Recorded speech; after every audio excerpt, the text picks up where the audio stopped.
Long may there be another 50 years of independence of Papua New Guinea, and long may there be another 52, 53 years of success of Air Niugini.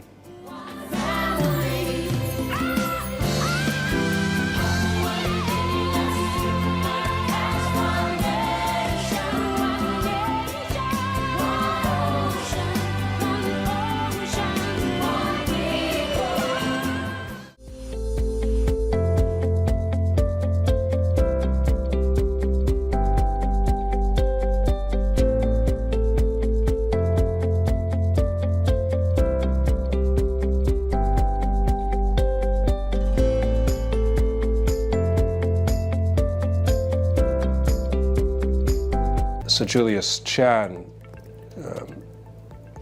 committed that there would be two main keys to success of independence in PNG. One, our own currency, and two, our own airline. So in the years preceding independence, we established the framework and constitution which led to the PNG Central Bank, and then ultimately our currency, and then also the National Airline Commission, which later became Air Niugini. The success of Papua New Guinea's independence is owed then, to some degree, to the success of the national airline and then the success of aviation. Air Niugini has played a very important role in the country's history and development. We are one of the few countries in the world where connectivity is still a challenge. Most other countries have roads linking many sectors and communities, railways. For Papua New Guinea, air service is so critical and has been since we started in 1973.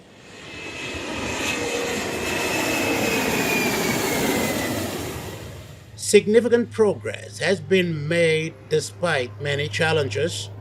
All the major cities and towns are connected with all the conveniences of modern jet services or with turboprop aircrafts.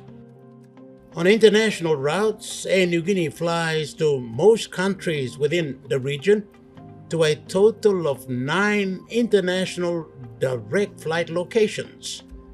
That also ensures connections to destinations further afield. The Boeing 767s are used for international routes. Boeing 737s are used both for international and domestic routes, and the Fokker 170s provide domestic and regional services. The airline's operations today are a marked improvement from when it began 70 years previous, with Fokker friendships for the domestic routes and the Boeing 727s and 707s for international. Safety, comfort, and affordability are all operative words in any airline. In its endeavors to provide all that, Air Niugini has had to face a whole list of challenges, some of them unique. If we have long runways and strong runways, then the aircraft we can utilize can be bigger, can carry more people. If you can carry more people on one aircraft, that means that you can spread the cost of that operation across more seats. If you then add operating efficiency, which you get from 5th generation aircraft, so better engines, better flying dynamics, lighter aircraft, then you can reduce the cost of the operation even further. So the cost spread is therefore reduced. Air Niugini is one of nearly a dozen state-owned enterprises in Papua New Guinea, and as that would suggest, it is obligated to make a return on investment. But this has not been possible, given the unique set of circumstances.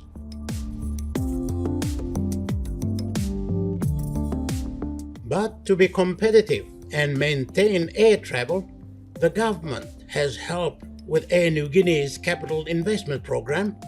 For me as the chairman, I am proud to serve this airline and of course our government in our people. We are embarking on one of the most important refleet programs in the airline's history. It is the largest capital expenditure in PNG aviation history. And we thank the government for backing us. Our CEO and I are at the forefront of this program. Replacing the aging Fokker 100 aircrafts. This year, Prime Minister James Marape informed Parliament of the government's modernisation program of major airports, rehabilitation, communication, navigation and air travel management infrastructures. To complement that will be the refleeting of Air Niugini's aging aircrafts. I want to announce that the refleeting of Air Niugini is going on as we speak. Refleeting of Air Niugini is going on as we speak, and I want to apologize to the traveling public for the inconveniences caused in their travel. We're replacing the aging Fokker 100 aircrafts with much more bigger and economic Boeing aircrafts. We've spent over $300 million, 1.1 billion kina equivalent, in the purchase of 6 Airbuses, Airbuses A2020. The refleeting program involves the Airbus A220 to begin the service at the time of Papua New Guinea's independence Golden Jubilee celebrations. This aircraft will modernize domestic routes and eventually replace the Fokkers. Air Niugini will also take delivery of at least 2 Boeing 787-8 Dreamliners. These are wide-body aircrafts to serve the international routes. Once the refleeting program is complete, it will propel the national flag carrier to new heights, a world-class airline. This aircraft burns 30% less fuel than our current Fokker fleet. So 30% less fuel, 30% less cost, spread over a greater number of people equates to cheaper airfares. Our people want cheaper airfares. There's a myth out there that our airfares are some of the highest in the world. It's simply not true. The airline will come of age, a proud moment also for the workforce. Over 1,000, from cleaners to ticketers, check-in staff, technicians, engineers, pilots, management, all the way to Gary Sadden, the Chief Executive Officer, and Carl Yallo, the Board Chairman. The dedicated men and women that continued to deliver that services, we owe a debt of gratitude that is, is insurmountable. That principle and responsibility continues to this day, and that is why the government, through the stewardship of our minister, have taken the aggressive and some would say audacious step to make and underwrite the investment that they have done to ensure that the future of Air Niugini continues to survive long after the chairman and I's tenure has passed.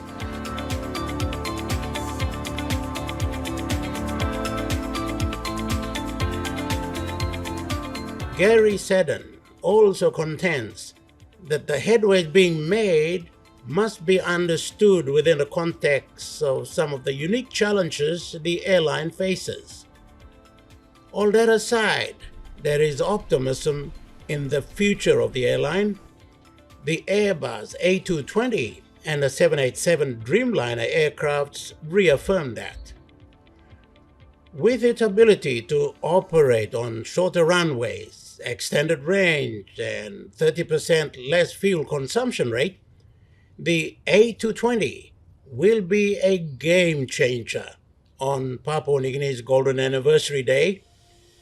The 787 Dreamliner is another long-haul aircraft with advanced technology, also boasting fuel efficiency as well as passenger comfort. All the right buttons are being pressed. Air Niugini is committed to providing affordable air travel, though with that comes the delicate balancing act between affordability, profitability, and service. As a state-owned enterprise, as a government-owned business, is the competent, reliable, affordable and accessible delivery of air transport services for the benefit and well-being of the citizenry of Papua New Guinea. Number one objective. Number two, an appropriate return on investment to our shareholder, but not compromising objective number one. Chairman Yallo believes Air Niugini is now at the threshold of smoother skies ahead. He wants the national airline to also live up to the dreams and aspirations of young Papua New Guineans who want to fly aeroplanes. 50 years and we are now, in my view, amongst the world's best. And Air Niugini has invested substantially in the training of pilots and engineers, and millions of kin I'm talking about. But we've done it because it's our duty to uplift and train our Papua New Guineans, young men and women. All I can say is that we are proud of the past and we are confident about the future. The majority of our pilots are Papua New Guinean. The majority of our pilots have come through the Air Niugini cadet program.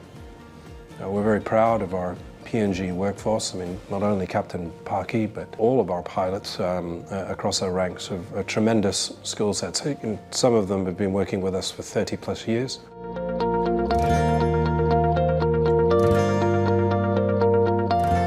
The responsibility of a national airline, the flag carrier, to the success of the country is, as I said before, socially critical, economically critical, but in our 50th year is clearly something that underwrites independence and the success thereof. So long may there be another 50 years of independence of Papua New Guinea, and long may there be another 52, 53 years of success of Air Niugini.